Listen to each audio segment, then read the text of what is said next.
Поддержка начинающих фермеров, увеличение объемов сельскохозяйственного производства, а также создание новых рабочих мест на селе.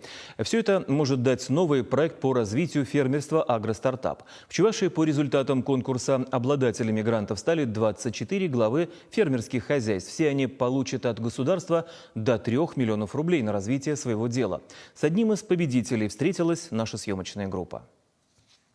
Этот голландский Evolution сорт. Владимир Федоров с гордостью показывает свой урожай картофеля. Несколько лет назад он переехал из города в деревню.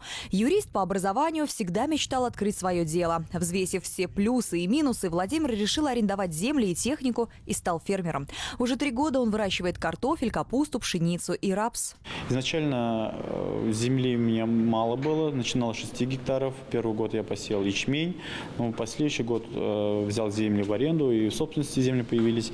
И начал в последующем уже выращивать и картофель, и овес, и пшеницу, и другие разные культуры. А Владимир Федоров стал одним из победителей конкурса на получение грантов по программе «Агростартап». Государство безвозмездно предоставит фермеру более 2,5 миллионов рублей.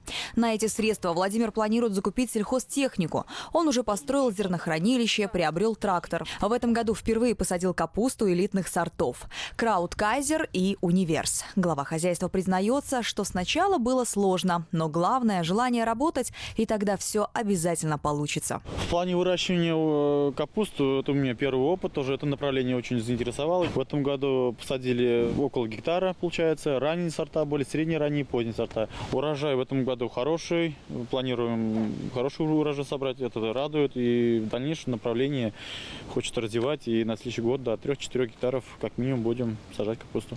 Сегодня у него уже более 100 гектаров земли. В этом году погода благоприятствовала, и фермер ждет хорошего урожая. Владимир Федоров с удовольствием делится опытом и перенимает его у других аграриев.